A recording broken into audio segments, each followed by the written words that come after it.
So I am Kriya Lendzion, and as Jessica shared, I've got a wealth of kind of a diverse places that I have gotten my expertise in. So starting at the bottom here is that lived experience part that she referenced is that I was a bit of a hot mess teen. I say that with compassion for myself and the others that are out there, but being meaning that I was in rehab at 19 in the middle of college with multiple addictions, and a lot of that was starting to show up in earlier ways, and my parents didn't necessarily know how to step in ways that would be helpful. So we're going to cover some of that and in the end of the presentation. So I made a career out of it. So I've been working in the prevention field, but I've also worked in treatment with adults and with adolescents, and worked in schools as a school counselor in, as Jessica said, in a whole variety of schools, different ages and different settings. And I do have a private practice and a coaching practice. So I'm right now in Asheville, North Carolina, but I go back and forth between Glastonbury, Connecticut, because I went ahead and fell in love with a guy in Connecticut. And so now I am commuting for love, back and forth between our states. So, so before I guarantee you that this is going to be a little bit scary because the way that things are emerging in terms of nicotine and THC products are, for those of you who aren't in the field, probably don't realize how scary this is getting, and you're about to. So I want to first infuse you with the good news and the hope to know that the research tells us that kids are much less likely to use all the drugs or use them problematically when we as parents do these two things.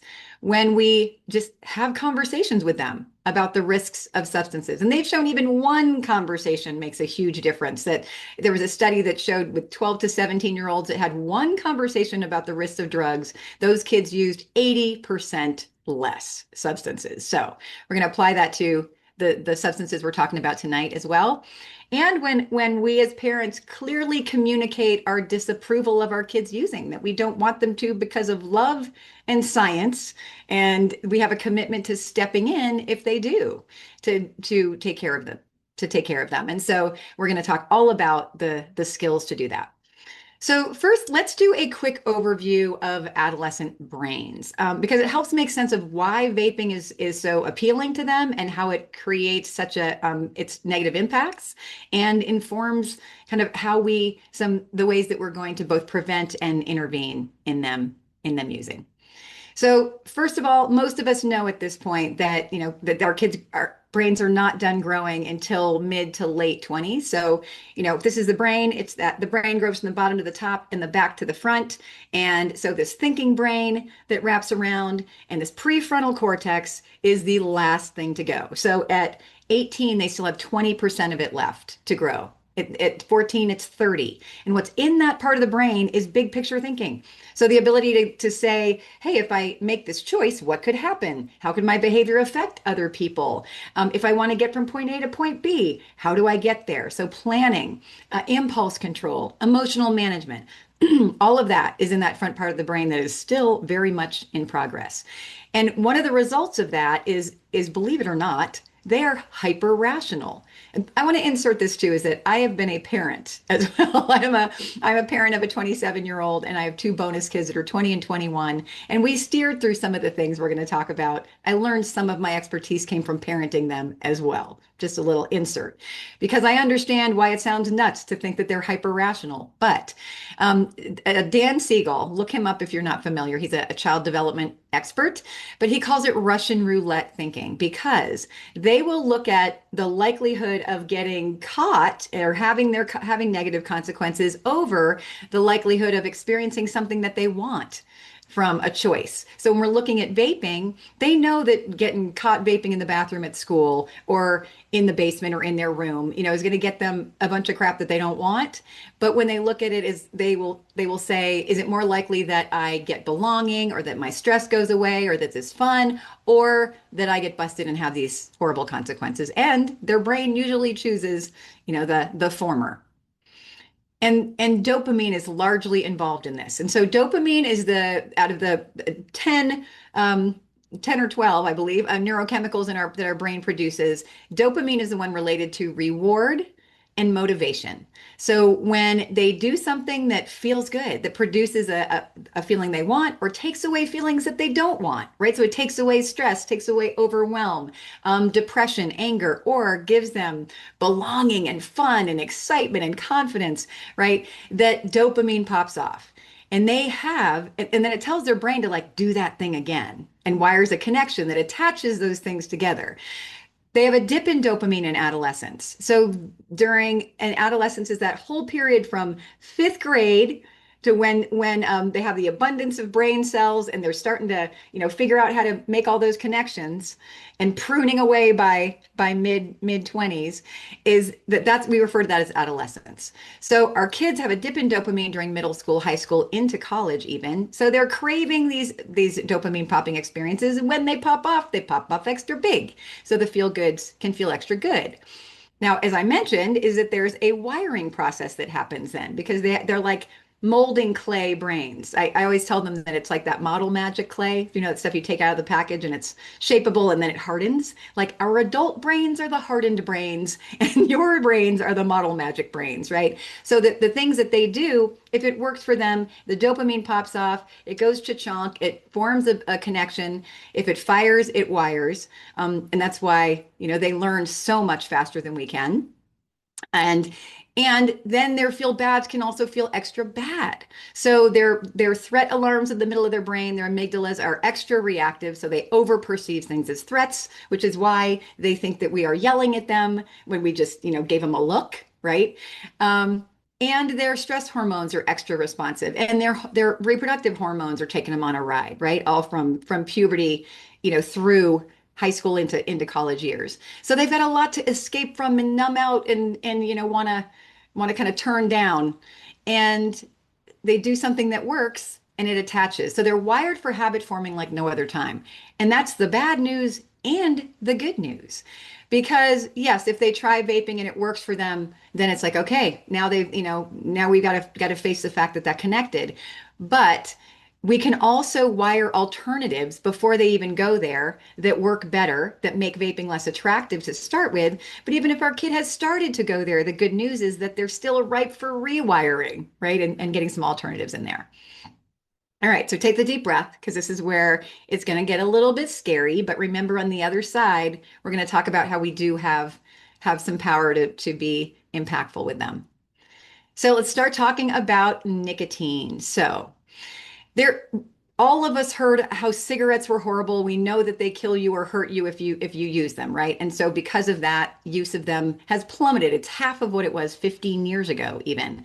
But what we've failed to do, or what a lot of us don't know, is what the dangers of nicotine are in and of themselves, right? And the vaping industry took advantage of that, right? Well, at least we're not smoking. And now the nicotine pouch industry, by the way, is taking advantage of that. Well, at least you're not vaping. But kids need to know the risks of nicotine in any form because there's going to be new ones coming out too. So for one, it is the most addictive drug on the planet. More than crack or heroin or meth, is that it hijacks the brain and acts on more feel-good chemicals than anything else that's out there. So half of middle schoolers who even try nicotine are likely to get addicted to it at some point in their lives, and then 1 out of 3 high schoolers. And it is shown to, in adolescent users in particular, to disrupt the growth of that prefrontal cortex, which means that we see adolescent nicotine users as adults with increased impulsivity, deficits in their focus and attention, problems with memory, and problems with learning that they're tying to that use. And it also disrupts limbic system circuitry and serotonin production. So serotonin is another neurochemical in the brain that's related. It's the happy stuff. It's the mood management chemical. Without serotonin, we feel overwhelmed and stressed and unsettled and anxious and depressed and have a hard time sleeping. It's related to sleep as well. So there's a part in the brain, in that amygdala, that produces serotonin that is damaged by adolescent nicotine use. And what that results in is them actually getting increasingly stressed, a higher stress response, higher anxiety, depression, trouble sleeping. This is really interesting because as I work with kids who are using, with teenagers, they often believe that they're using to to solve those things, right? To fix them, not realizing that they're making them worse. This is going to be a really good motivating point to bring up with our kids who are using. But we see adults struggling with these things, again, more who were using as adolescents. It is the ultimate gateway drug. What that means is that we're showing it actually making changes in the brain that is making it more likely for people to get addicted to other substances if they start with nicotine first, particularly in adolescence. And they've shown it with alcohol, 10 times more likely to develop alcoholism if you started with nicotine first. And it's not just correlation, it's changing the brain. And they're showing it with THC as well. It weakens the immune system in any form. So a kid is more likely to get sick, get sicker, and have a hard time healing. And it's because things are getting so strong, which I'm about to break down in detail, they're getting more and more nicotine poisoning, going into the school nurses, going into the ERs, and then not recognizing that's what's happening. And what that looks like is nausea and queasiness and heart palpitations and dizziness and headaches, diarrhea, right? All of that can be from too much nicotine. Like I said, affecting sleep. And that long-term use, it's important to stress that it still can hurt the lungs, even if it's not vaped, actually, but because it constricts arteries, and so less nutrients are getting to the heart, to the heart, to lungs. Tell them about their skin. Is that using nicotine in any form, especially when they're vaping and there's a bunch of other chemicals in it, is that I'm watching kids break out and then not be able to heal, but then when they're not getting nutrients and oxygen to their skin, it gets like funkier. They're going to wrinkle sooner. It'll get ruddy, right? Like that matters to some kids. So, all right, here's where you're gonna need to take some breaths in a minute here. When I tell you how strong these things are.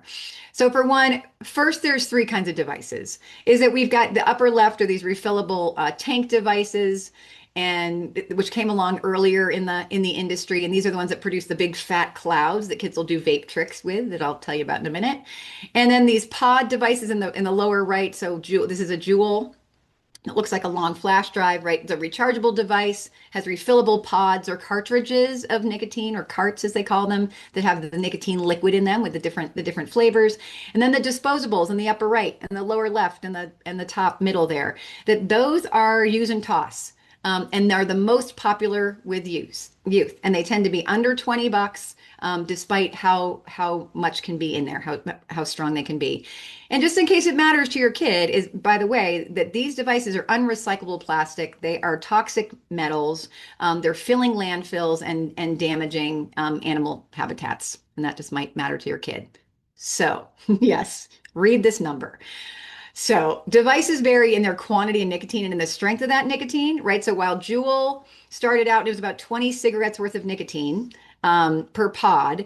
Now the average it'll say 5,000 or 10,000 or 20,000. What that means is the amount of puffs. And so when a device has 5%, there's also differences in the percentage of nicotine. So it can get the equation can be a little complicated. But so basically that for a 5% nicotine vape that is 5,000 or 10,000, you divide by 10. And that's the average of about how many cigarettes, the equivalent of how many cigarettes worth of nicotine is in that. So these are 5,000 puff devices. Those are on the low end now. Yes, that equates to 500 cigarettes worth of nicotine. I am going to show you the devices that are 20, 50, and now I had to change this slide a couple days ago because I ran across a new vape that is bragging about being 100,000 puff device, meaning 10,000. Yes, that's 10,000 cigarettes and 500 packs of cigarettes. That feels unbelievable, but that's how much can be in one of these cute little flavored devices, doing all of the damage I just told you about to adolescent brains. So this nicotine is also not being extracted from tobacco anymore. It's being synthesized in a lab. And when I ask the kids, like, so what does that mean you can do with it? Yeah, anything. What makes sense to do with it? If you're a company that wants to make money, to make it more addictive. Yes. So that's what they're doing, is they've made it more and more increasingly addictive as well. Despite the tens and thousands of products that you see filling the gas stations and the vape shops, and believe it or not, only 39 of those products and 4 companies are actually FDA authorized. That means that the FDA has those companies have come across their desk and they have said, okay, you're not marketing to youth. You are the stuff that's in there, you're telling us what's in there, and it's not proven to like kill anybody immediately. So we will authorize this product. Only four. Only menthol and tobacco flavor is actually legal in the United States in any of these disposable and pod devices, right? So states have to decide whether they're going to put teeth in that law, by the way, and enforce it in their own state. So that's not necessarily happening super strictly in Connecticut or in North Carolina. But again, so to a kid, what that means is that there is no regulation, there's no enforcement, there's nobody accountable. So they could put anything in it, it could do anything to anybody, and there's nobody to sue. Juul is an American company, so when they did sue Juul for billions of dollars because they came out, they started this, that vapes were being marketed to adults trying to come off of smoking 3 packs a day. And that's how they were being made with lower doses. And that they were advertising to those folks for like 8 years. Juul came along and all their marketing was kids that look like they're 18 years old with spiky hair and nose piercings, and they were paying influencers on social media and advertising only where youth were. Adults didn't even see what they were seeing. Got 1 out of 5 high schoolers hooked within 2 years. And so we were able to come after them. But meanwhile, they just opened the portal for all of these others to come in. Now, teenagers knew it existed and all these companies followed suit. So bottom line is there's no long-term research on what heating up and inhaling any of these products and any of the stuff that's mixed into these vapes does. We just don't know. And we learned with right before the pandemic, every week they were putting out statistics about the EVALI, that e-cigarette vaping associated lung illness, the statistics with how many people were developing these pneumonia-like illnesses and dying from vaping. And they discovered that it was the vitamin E that was in there that was being used as an additive, which I put it on my skin today and my hair and my nails. It makes it like this. But it turns out when you heat it up and you inhale it, it turns into a poison. Who knew? We don't know what the rest of this crap does either, right? So I stress that with the kids. But we do know that there's at least 30 chemicals of some kind in some combination that have been proven to be cancer causing and cause respiratory illness. And we are starting to see kids getting sick. I've talked to 3 of them that have gotten lung transplants from vaping. So this is becoming a thing, and kids are getting sicker earlier. Look at the case of Solomon Wynn, a kid in my state who died just from vaping nicotine, and we don't know why, again, why some kids are getting sick and getting sick fast. So here's where we get really even madder if you're not really mad already. These are the devices that are being made to vape with. And if they're refillable, they can be refilled with high potency THC liquid as well. That they're going to be functioning watches and hoodie strings and backpack like camels, for like hiking. And there's 20 different colors of these highlighters, right? Obviously designed not for any of us as adults who can legally vape, but for kids to kind of get by, those of us who are trying to take care of them, right, and protect them. And then this is the last layer of angering stuff I will give you. This is the newest school devices, is creating things. There's collector's cards. Chris Brown has a series of collector's cards. They can pair with the phone. That's a Bluetooth speaker, that round one. The one up above has a Tamagotchi pet. Guess how you keep it alive? You got to hit your vape. And there's a puff count competition. So you get a point for every time you hit your vape, and then you get to redeem your points for swag that is attractive to kids. These ones in the bottom left, all the flashy colors, and the one in the middle plays Tetris and Pac-Man, and then that one is the 100,000 hit one that I came across. That is $18. $18. 500 packs of cigarettes. I say this all day and I can never get over saying it. It's shocking. And then to really understand why some kids are attracted and attached to vaping, we've got to understand the culture around it. So the kids that I'm working with, that are having a hard time coming off of it, they'll say, well, I can come off of the nicotine, even though the withdrawal sucks, as some of us here probably know. But I do really dope vape tricks. Like go on YouTube, look up VGOTs. I know it's going to mess up your whole algorithm, but to see that it's so mad cool what they can do with vapes. It made me want to get into my like show and tell parent pack and just see what I could, make happen. But there is a sense of competency and identity and confidence that can come from getting good at this, and a whole sense of like community. Go Vape Life or Vape Nation. There's all these groups of people that are bonding over their knowing a lot about vaping and liking vaping. So THC, let's talk about THC. So the original plant, however you believe it got here in the 70s, had 1%, 0.5 to 1% delta 9 tetrahydrocannabinol, which out of all of the natural chemicals in the cannabis sativa plant, that it is THC, delta 9 THC is the one that gets people quote unquote high, that causes the psychoactive effect. It has been modified and modified and modified. So the average, like the lower end stuff, is 20%, right? You are in a legal state. I am not. But in the ones in California, Colorado, they've modified the plant so it's into 35, percent. So we're talking again 20 to 30 times stronger than the weed, the pot of the 70s. So when a kid's like, "Oh, it's natural," I'm like, "Yeah, babe, it's not. It's been really, really mutated." But then what they are using, what kids are actually using more are these THC concentrates. So what they've done with these is they have chemically extracted just the THC out of the plant. So there's none of those other cannabinoids that are in the plant that help to balance it out, by the way, are in it. So they've extracted just the THC chemically, mutated it, and then added it in with a bunch of other crap. Again, the mystery stuff that's in these cartridges or these carts.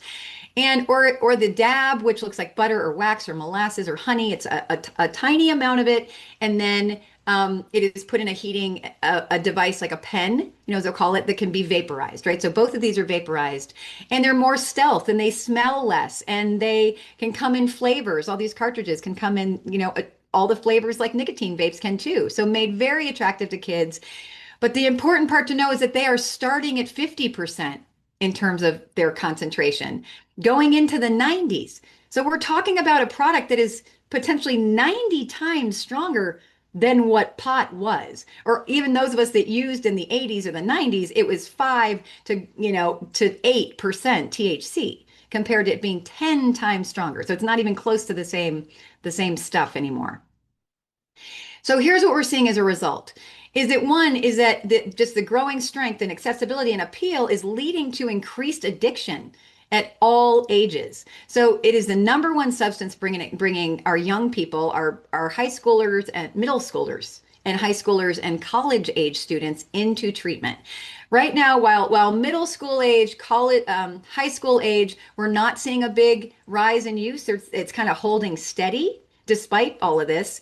What we are seeing is that those who are using are getting addicted easier, right? I just saw new data that showed 47%, so almost half of kids who say that they have used in the last year of middle schoolers, high schoolers, and early young adults, 47% fulfill the criteria for a cannabis use disorder, meaning that they have problem use. Half of the kids that are using qualify for problem use because of how strong it's gotten. And we're seeing withdrawal that looks like, so my friends working in treatment are saying, I've got some, teenagers coming off of Percocets and Oxycontin or heroin, and the kids that are coming off of using these high concentrated THC, the withdrawal looks exactly the same. There's sweats and vomiting and shaking and can't sleep, and their body temperature is completely off. So we're seeing physical withdrawal, which means that the argument is changing about what we've always said about weed. You could get, psychologically addicted, but not physically addicted. And that argument is changing, that it is showing up as physically addictive. So a kid using under 18 is 4 to 7 times more likely to develop a cannabis use disorder, which is what we call addiction now. But that is, by the way, that research was done on 10% THC. So we are also seeing, and I want to mention too that while while our middle and high schoolers are not showing increased use, who is our college age kids. There's been an explosion, very high rates, right? And actually historically high rates of use in our college population and our college age population. So, health problems. So, we're seeing immediate and long-term consequences from THC like we've never seen in history. So, we can now overdose on it because of how strong it's become, have a toxic amount, and that's being called greening out. And what can come with that is a extreme vomiting and stomach pains. And to the point, there's a term called scromiting now that is a medical term where they said, yep, that people are coming in and they have these pains and they're vomiting at the same time and they're screaming while they're vomiting. And they call it scromiting. And having psychosis episodes and confusion and rapid heartbeat and disorientation or dropping unconscious, like fainting, I've seen happening a few times. And heart, like again, heart speeding up. But this long term, there's problems that are being created from heavier use, which is there's a stomach condition called cannabinoid hyperemesis. So we have a lot of cannabinoid receptors in the gut, and in the brain.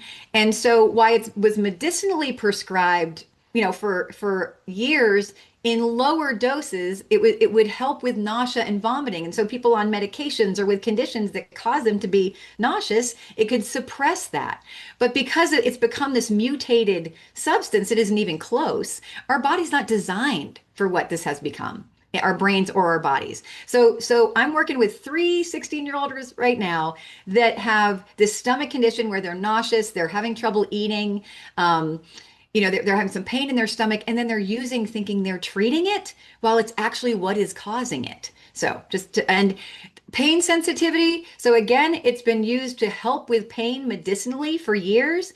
But what we're seeing again is that they're finding long term is that people get more sensitive to pain when they're not under the influence. So to the point that doctors, like surgeons now, are asking questions about THC use because they have to up the anesthesia for people that are regularly using THC, and that's at every age.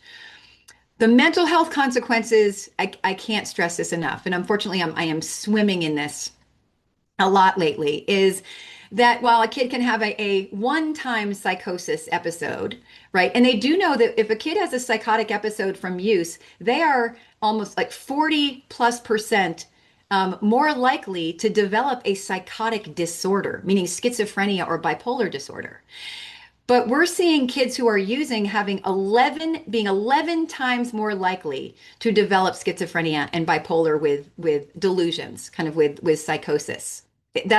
So it used to be that a kid who had a predisposition for schizophrenia or psychosis, that if they were to use, they were to use cannabis, the weaker stuff even, they could trip that earlier and have worse symptoms and it would be harder to treat.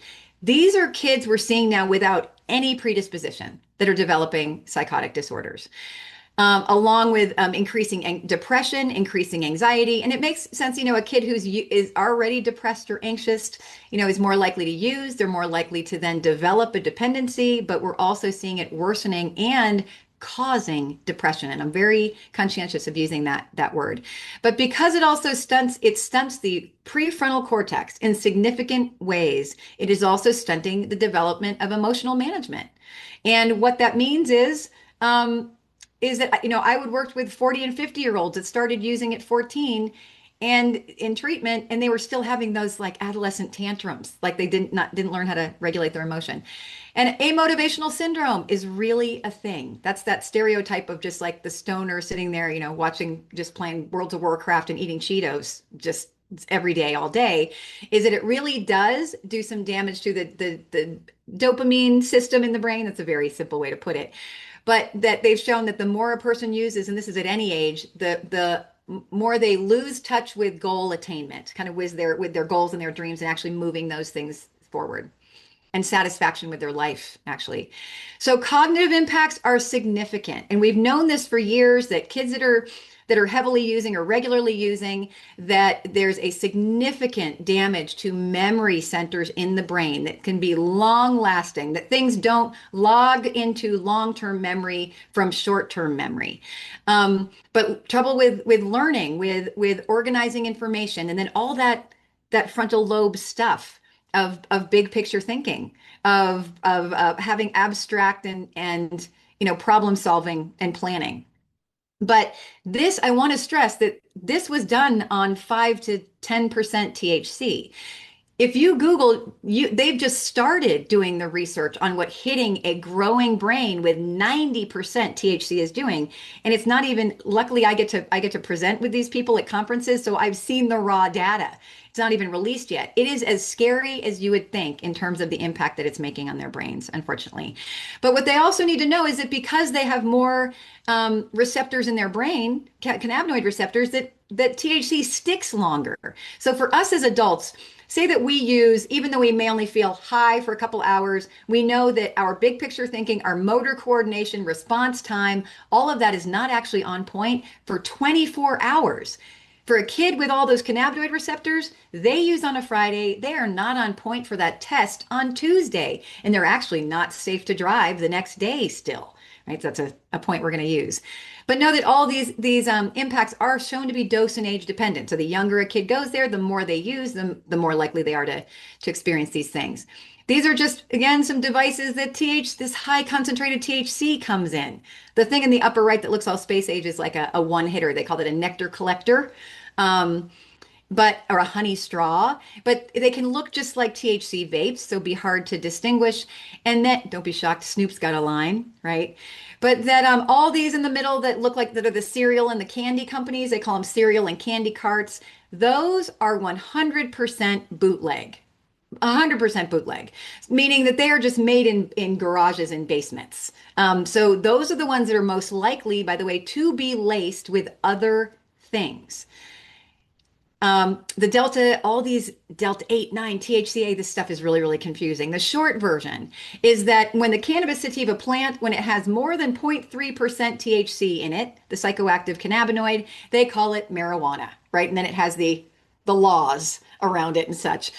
Hemp is legal, and 0.3%, less than 0.3% THC, when that's in a cannabis sativa plant, they call it hemp, right? Which is the fibers are really strong, and I put it in my smoothie every day. But they also discovered not that long ago that they could chemically extract some of the alkaloids or in hemp, legal hemp, and mutate them and turn them into things that can get people that can really be psychoactive and in some really unpredictable ways. So the bottom line to know about this is that there's, again, no research, lots of unknowns, minimal regulation, also explosion in addiction and ER admissions from these, and that there are, we're starting to see, and again, this isn't, you're not going to see it when you Google it, but the research that's happening, they're seeing similar impacts to growing brains.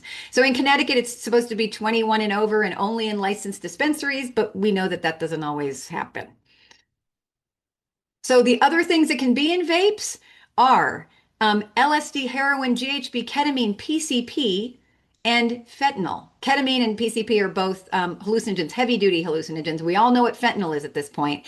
So the debate around fentanyl, because news stories can be confusing. So here's the bottom line on it, is that the vapes that your kids are going to get their hands on for the most part, do not heat up fentanyl hot enough to activate it fully, but it is so strong and dangerous that it can be laced in a product and just evaporate a little bit and get into your kid's system and still is killing people, even though it's not activating the same way as the drugs above it are fully activated. Xylazine, known as the zombie drug, is now being put in more and more drugs, pills and powders too. It's a tranquilizer, really cheap. It's being added because it extends the high of something, but also addictive, also leading to overdoses. Nitazines, I hate to tell you that there's something even stronger than fentanyl, but this is a newer illicit opioid, illegally, being produced opioid that can be 10 to 50 times stronger than fentanyl, y'all. And it is starting to show up in things, I know, and including in vapes. So important to know that this is kind of the language that this is spoken on when a kid is dealing or having conversations or somebody's reaching out to them to offer up drugs. Is that it's all these emojis, that can be indicators of where they're talking in code about marijuana, about nicotine, about vaping, and these are the apps that the dealing is happening on most. It's not just it's not the dealer on the corner anymore. It's not the guy at the mall, or the skate park as much as it is happening on these platforms. All right, take the deep breath because we're going to talk about what to do about it. Ready? Okay. So, um, we know that research shows us that the kids who tend to use substances the earliest, all the substances, have parents with either a more permissive or free range parenting style, like just go out and experience the world. I don't want to squash your spirit, and the life will teach you all the things, right?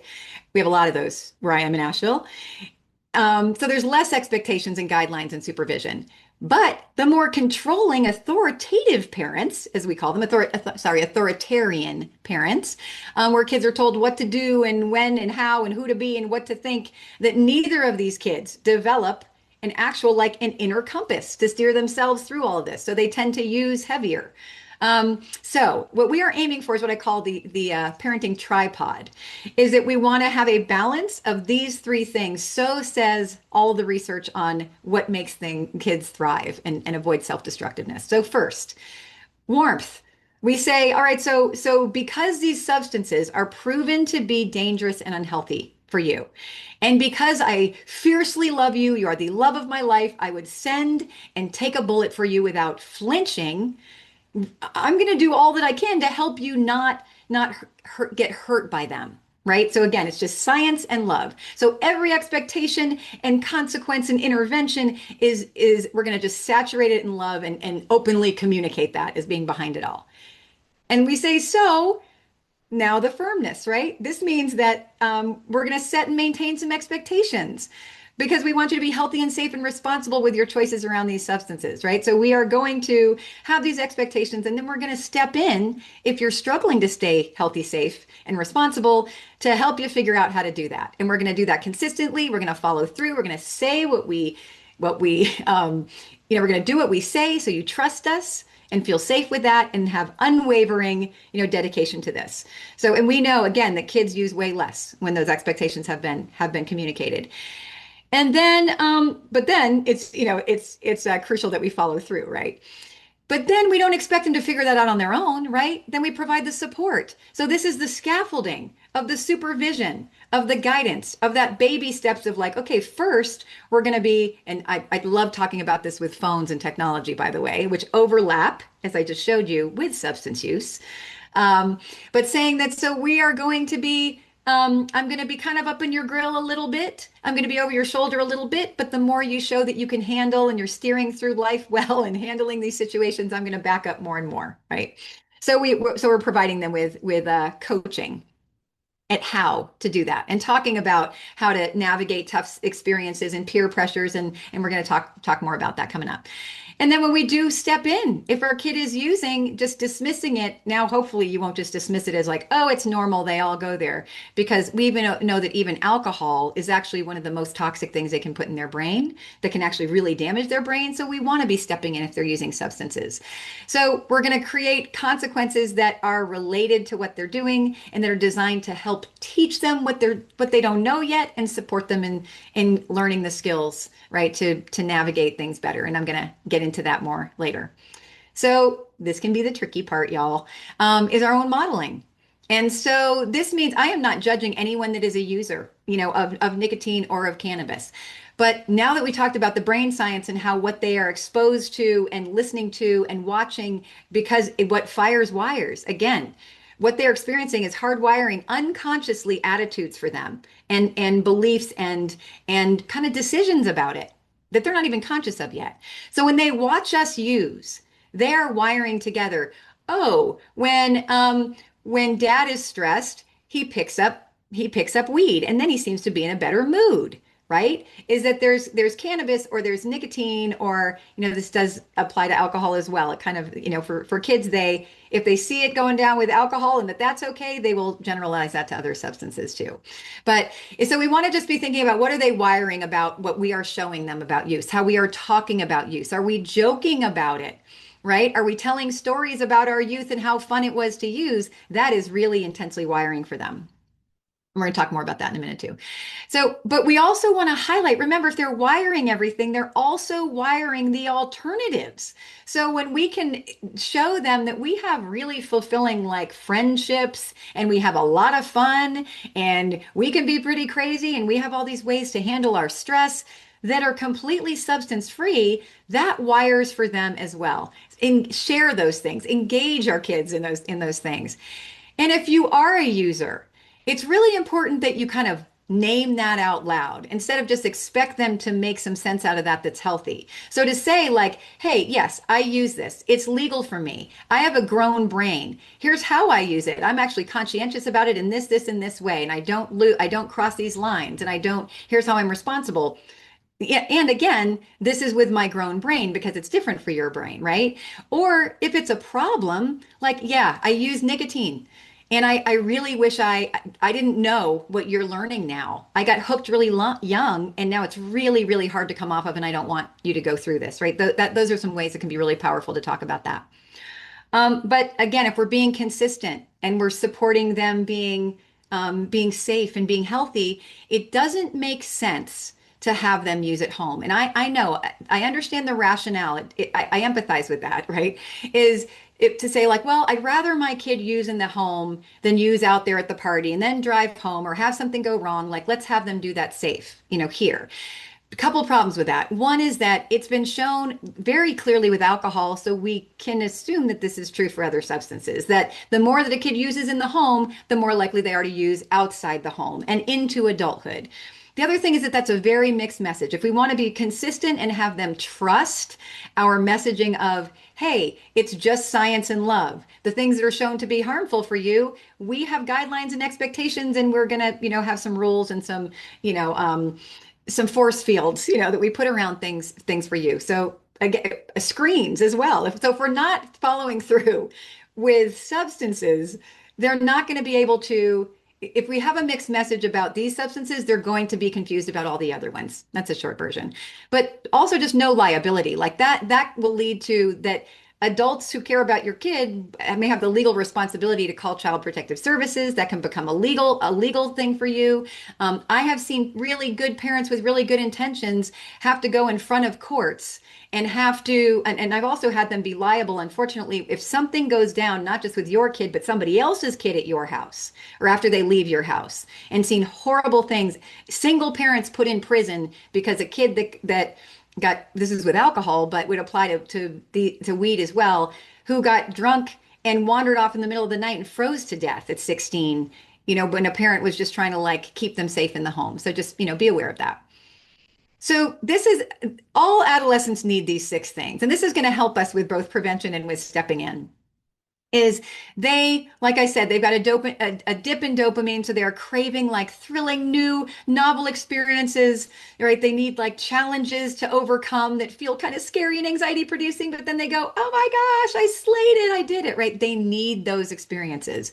They want to belong like no other time, right? In middle school and high school, like I'm good with cats and a mountaintop now, but not in middle school, right? They want to be part of things, have their tribe. They're designed that way.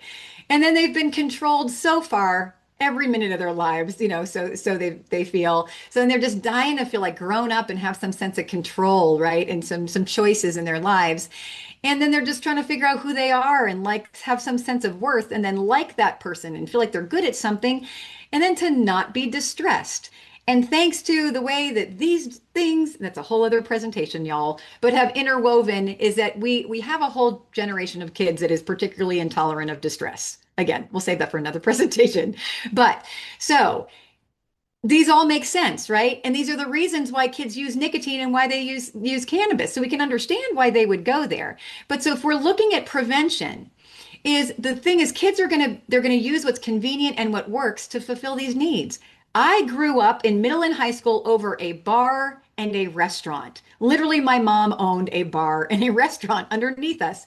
Guess what I was in rehab for at 19? Eating disorder and full-blown alcoholism because I didn't have enough things in each of these areas, and alcohol fulfilled every single one of them, the same way that vaping, and those two products can.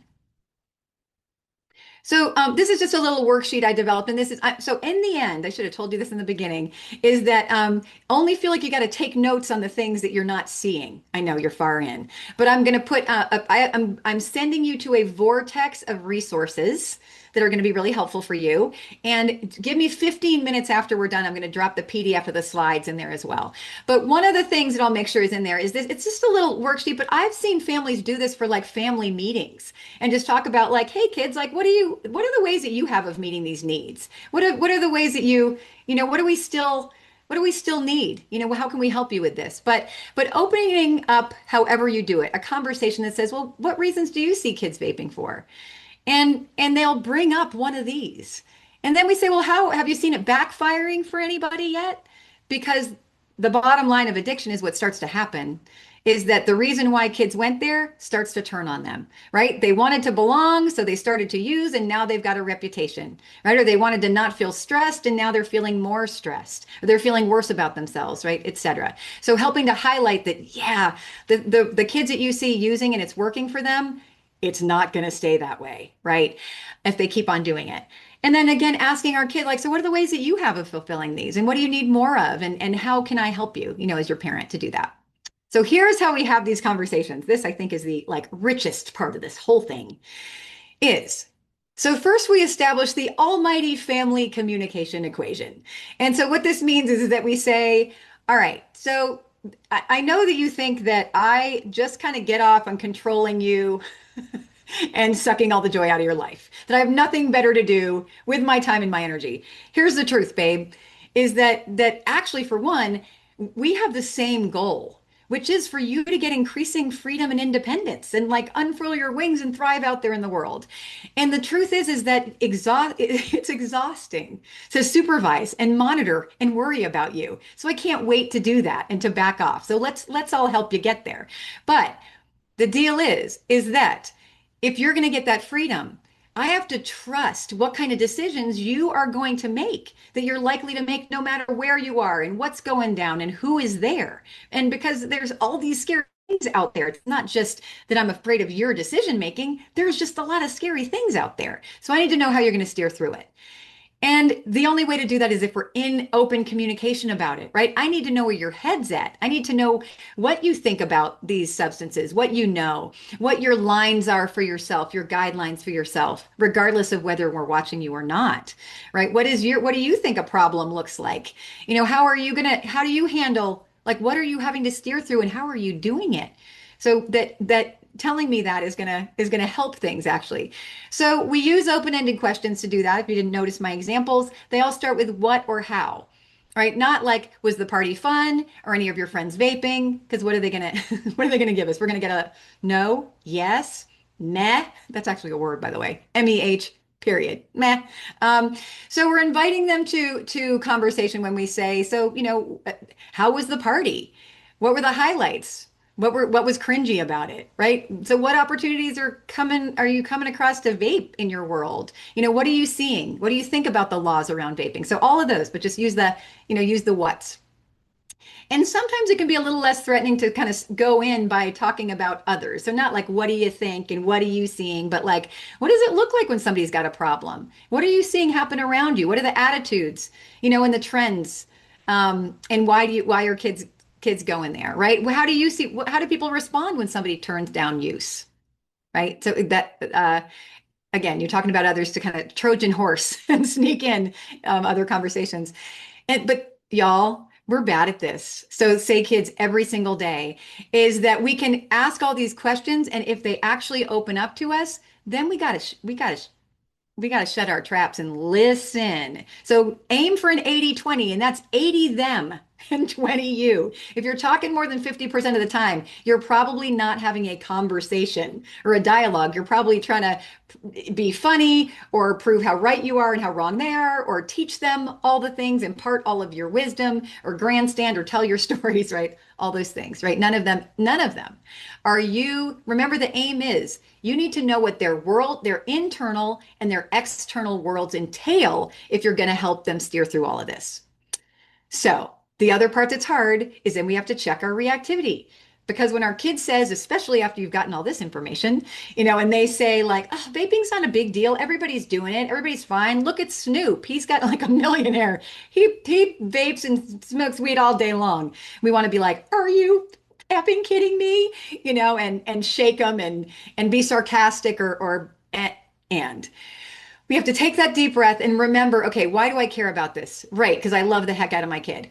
All right, now it takes one good freak out for them to lose trust in you as a reliable source of like support and guidance. So we take that deep breath, we remember the care, and then we turn the judgment, like, are you kidding me? Nice friends you have there, all that stuff. We turn the judgment into empathizing and validating.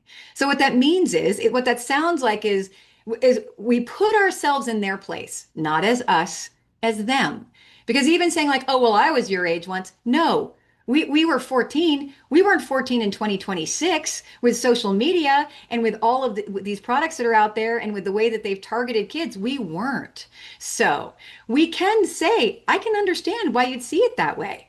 Because we really can if we put themselves in and the messages that they are getting and the way that their brain is processing it. Right. So we can say that. And as simple as that is, it's very powerful in getting their respect, because when we respect their viewpoint, they're more likely to respect ours. It doesn't mean you're agreeing with them, because then we can say, and by the way, okay, I hear that. And I've got some other information. So we don't want to go all FBI on them. And I got this from a kid. He said, yeah, I can't tell my parents like that my friends are using and that there was stuff at the party, because they're going to want to call all the mamas. They're going to like swing the interrogation lights over me, who, what, when, right? So remember, it's your kid is what's most important. Yes, we want them to know when to involve an adult and when to get help and all of that. But what your child is thinking and feeling and doing and experiencing is what's most important. So we don't want to lose their trust. And if we are threatening to, snitch and put napalm bomb and blow up on their social world, we're not gonna have their trust. So it's important that we stay honest and accurate. So that means that we don't just grab the headline or that statistic that we heard somewhere and throw it out like gospel, because they can like Google and AI, way better than we can. And so it's okay to say, y'all, I got to look this up every week. And I still have kids that check me on stuff because they're a step ahead and I'm the drug lady. So it's okay to say, I don't know. It's an awesome opportunity to like, let's look that up together, right? And to like, then you also get to show them reliable sources of information, right? That using scare tactics can be powerful. Because they need to see that what can happen to kids like them, and that there's these tragedies of kids dying from vaping, getting psychotic disorders. Look up the story of Johnny Stack. Look up Solomon Wynn that I just mentioned. But it can't be the only tool in our toolbox, or we'll just be dismissed as being like over dramatic, right? I mean, anybody remember like the commercials in the 90s with the frying pan? I mean, with like the frying pan and the egg, and this is your brain on drugs, and now it trashes your whole life. And she's, and I was like, yo, girl, that is some mad drama. It just makes me feel good, right? Like, so that can't be our only tool. We want to help them learn how to strategize tough situations. What are you going to do when the people that you like and you respect and you want to be respected by are doing this thing? What are you going to do if your ride is high? What are you going to do if people get in your car and they're under the influence? What do like, so we know that kids are the more, when they actually walk into a situation having thought it through and talked it out, the more likely they are to actually implement that. So create those safety protocols. If you get under the influence, or if your ride is, or if something's going south at the party, or you get uncomfortable, what is the way that you can reach me, and what is going to be my way of responding? So my kid and I had an X. There was a deal that he would text me an X. And then I would get on the phone, I would call him so he could have it like put it on speaker if he needed. And I we did this. And I'd be like totally bitching him out about like, you didn't do this and you have to get home. So be willing to let your kid throw you under the bus to save them, right? And then he'd be like, oh, my mom's such a bee, like I gotta go home and blah, blah, blah. And then we'd be like, nice, good job. When I picked him up. So we want to honor their intelligence. What this looks like is, again, this is what we tend to do as grown-ups that care, and we have our big picture brains, and we've had lots of life experience, and now you have all this information from this webinar. But do not go TEDx at your kid about all of it because they're going to like tune you out like womp womp womp like the Charlie Brown voices, right? So the very first thing you do is ask them, so what do you already know about this? And then you offer up, you ask permission to be like, all right, well, I heard this thing, or I went to this webinar, or heard this podcast, like, or I had a similar situation. You want to know how I handled it, or are you open to hearing what I just learned, right? After again, we've asked them what they know already. Give them a chance. They hate it when we like take that out from under them. They're like, yeah, I knew that already, and now it's all condescending. We want to make sure we're speaking to their values and realities, not ours. So, yeah, if they care about college and being a good spouse and being a parent someday and, whatever like long-term things, cool, then we talk about those. But think about what is it that they care about most, right? Is it their reputation or their athleticism or their intelligence or their skin, right? So we want to be talking about how could vaping and these products in any form affect these things that they care about. That's going to be the sweet spot that's going to matter to them. Share family history. This was my kid's number one like resistance skill that he had was that when he was offered up anything, he'd be like, nah, bruh, I got the double genes. And that was like his phrase that we came up with, by the way, in that strategy session that we had while making cookies one day. But that can be really powerful for them to understand not just the brain science that we talked about earlier, but what that means in terms of making them ripe. Because we know that absolutely a kid is 4 times more likely to develop an addiction if they have a genetic link to it and they grow up around it, and twice as likely if they just genetically linked. They need to know that they have that seed and that they can really bring it to life if they use young and use regularly or use strong things, never mind altogether. We want to encourage them to like be critical about the sources of information, right? Have that lens on where they're questioning what is the agenda of this influencer, the bias of that story you heard, even your cousin, Snoop Dogg, whoever, right? Like, and that study that you're looking up, when was like, who did they study? Did they study, was that teen brains? Is that kids with ADHD? Is that kids that are adopted? Is that from the 80s with 55% weed, or is that 90% stuff, right? So teach them to be critical about that. And then we need to name that this is complex and hip, and there's all these hypocrisies. Yeah, there are adults that are effectively treating their mental health, their mental illness with cannabis, and it's working better than other meds. And they have fully formed brains and they're using lower amounts, right? And yes, it can feel good to people. And yes, alcohol is proven to be much more toxic. Not necessarily anymore, but so we can name all that stuff and then still say, and, right? This is how this could affect your brain.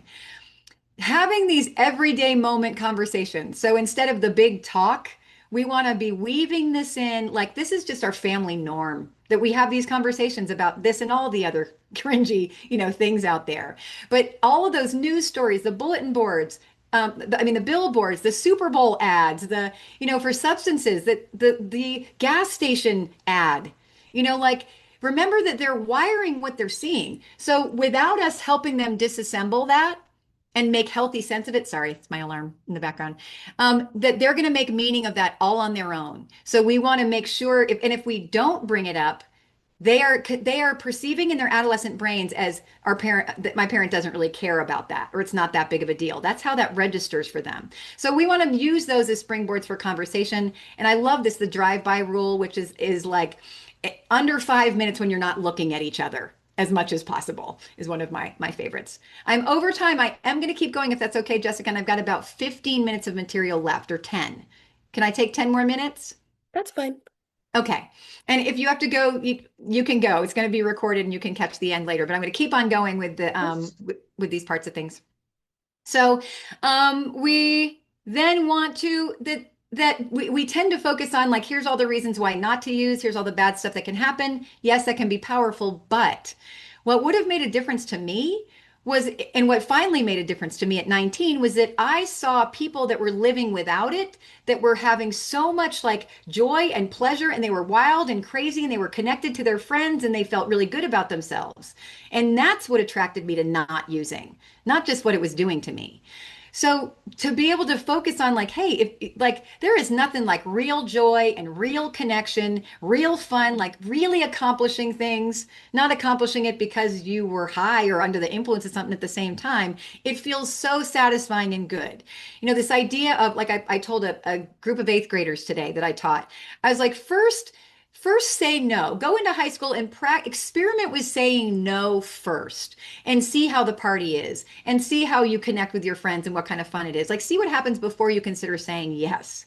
So we like what are the advantages of letting your brain grow? The advantages of like developing your coping toolbox really firmly before you consider adding, cannabis to that, right? So that you don't end up leaning on it as your coping tool. And then this is really important is that please know that even your most innocent of sixth grade kids, that they know who they could go to start the conversation about how to get their hands on some of this stuff.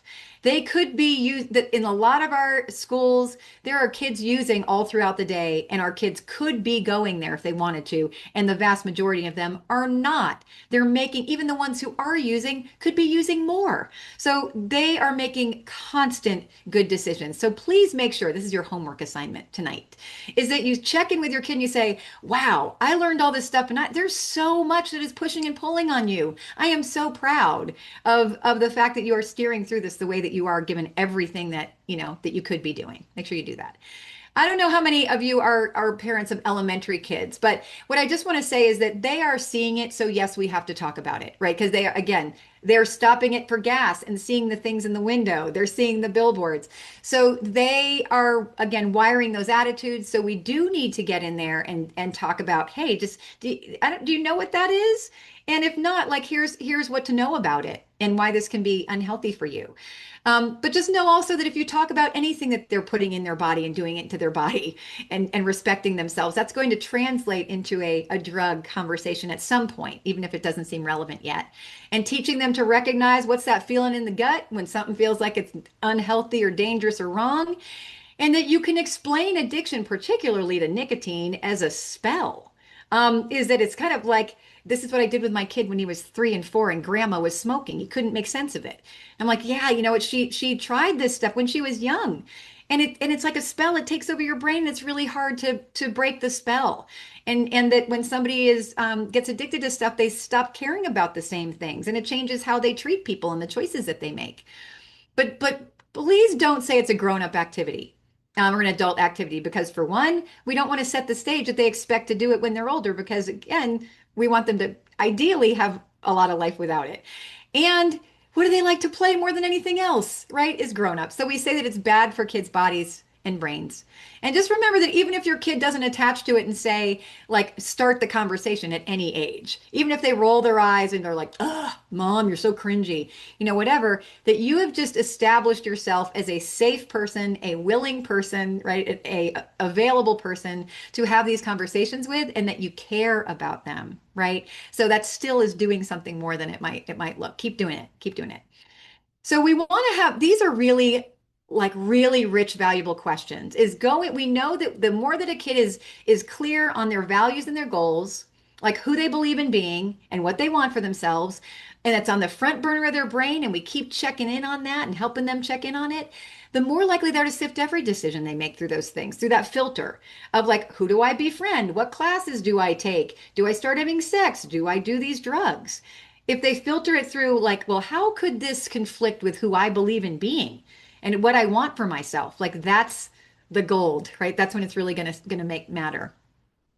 And we want to ask them, so what are the lines that you have for yourself, the guidelines that you have yourself for yourself around substance use? The things you refuse to touch, or if you were to go there, what that would look like, and what are the lines you don't want to cross? These are very, very important conversations to have, especially as they get older. And then what relationship do you want to have with these substances and beyond, and not have with these substances, right? Not just now, but as an adult. And then how are you going to stick to these commitments with yourself? And then how can I help you, as your parent or this other a grown up that cares about you? How can I help you stick to these? So talking about peer pressure, it's different. We want to start as early as possible. And while it may not be about nicotine and THC or drugs when they are 5, talking to them about why not to, lick the flagpole because their friend told them to because they saw it in Christmas Story, that can be expanded into, things that can be about substances later.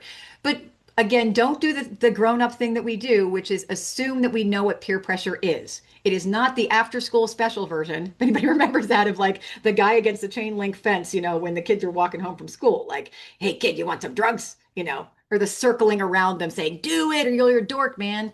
Right? It's not that. So we got to ask them what it is like. Like, what does it look like and sound like and feel like? And we can spark that by saying, because the truth is, we experience peer pressure to use nicotine and to use THC and to drink and to all the time as adults, right? We're seeing these same messages. So we can say, hey, this is what it looks like for me. Here's how I handle it. But like, how does it look like for you? Right? To spark that conversation.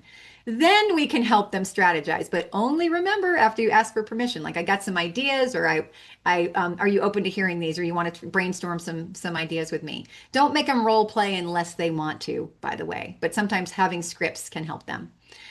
They will tell you that it's mostly self-talk. That's what you're going to hear, is that people are doing it around them and they're telling themselves, oh, but I'll be left out, but I won't have as much fun, or they will do this or that if I don't do it. So we get to ask these questions like, well, how do people respond when someone says no to use? What do you think would happen if you experimented with that? How true is that thought, that you have? Any assertiveness skills, teaching them to advocate for themselves, use those I messages, speak up for themselves is going to apply to this. But checking in before and after social situations is really important. That, like, so what are you likely to run into tonight? How are you going to handle that? And then afterwards, we do the follow up, the debrief. Like, so how did it go? Right? Did you have to, what did you have to put in place that you talked about? Did any of that stuff, come up? And then we get to celebrate the heck out of when they, make these good choices. Explore their friendships. What that looks like is, talking about like what is real, what is a good friend to you? What's kind of your standard for friends? What do you guys like? How do you take care of each other? What would you do if you were worried about each other? Because when you get down to it, is that most of these substances are passed to them by their friends, by the way, and or that they're giving to their friends. And they don't think about like, well, but if something could hurt somebody and be self-destructive to them, is that something that real friends do, is kind of support that or help that happen, right? Pretty much all of them will say no. And they really do want to know, like, how do they talk to their friends that they're worried about? How can they be a positive influence to others if they're choosing not to use and they're hoping to be to have some positive peer pressure? Those are things they really want to know. They ask me all the time. And if you need help, recruit some other role models. Those people they think are cool, whether it's the coach or it's the pastor or it's the older cousin that's still kind of cool. Now, they're under so much media and marketing pressure, y'all. Think of the things that we see. I'm telling you that if they're online and plugged in, they're seeing 5 times more, even when they have parental controls on things. A lot of times they're bombarded, soaking in it. So these are all images that kids brought to my attention, for one. But so just the advertising that they can run into, the things that can be on YouTube, the things they can be streaming, that they can get constant messages, memes even, that are desensitizing and romanticizing and making light of and normalizing use, and all the people all over YouTube and all the music, right? So we have to talk loudly. We have to talk frequently. We're trying to overpower these messages. But one of the most powerful things we can do is that we can help them to recognize the devious strategies that these companies are using specifically to target them, right? With the agenda of hooking in lifetime consumers of their products, right? They're making them more and more appealing to them, as we saw, right? Just so that they can make mad money, at their advantage. So we want to, for one, we want to take advantage, just some questions that you can ask, right? Take advantage of the universal adolescent values about hating being conned and manipulated and controlled and hating hypocrisy, right? Their hypocrisy meters are on 1,000. They're looking for holes in everything we say. Use it to say, okay, well, what are the agendas of these companies? Again, the strategies. How do you think it impacts people, especially malleable brain people? What do you know about algorithms? And how that plays into this. What are they telling you that vaping is going to do for us? And THC and nicotine? How true is that? Especially once they learn the impacts it can have on mental health. And like, so is it true that it's going to make everybody happy? And when they get pissed, it's the best thing in the world. That is the sweet spot, y'all, that when they get mad. So again, what are the messages you're seeing? What do you notice in the world around you? Again, how do you think that influences you and others? And so I will get kids, just in case you get this comment, that'll be like, well, that influencer seems to be totally happy and they have 10 million, followers, or Snoop Dogg, that's look at how happy he is. He's got everything in the world. He's got the dream life. So my response is always like, well, what do we not know about, everybody online really, but what do we not know about how their use affects their life? How they are to be a friends with, or or to be, have them be your parent, or to be married to that person, or do they have any executive functioning left, or do they have to hire people to do all of it, right? We don't know, or how they feel when they go to sleep at night, right? So the last part here is responding to use when we discover that our kid is going there. Even if they've just tried it, we want to step in with some of these, these conversations. So the bottom line is that we want to use, I don't know why everything is C's for me, but with care, is that again, we want to get clear on our motives. We sift out all the other things, all the other feelings coming up, like, oh my gosh, I feel guilty, I feel embarrassed, I feel betrayed, I feel, all that stuff that can be about us. So sift all that out, get clear on that first.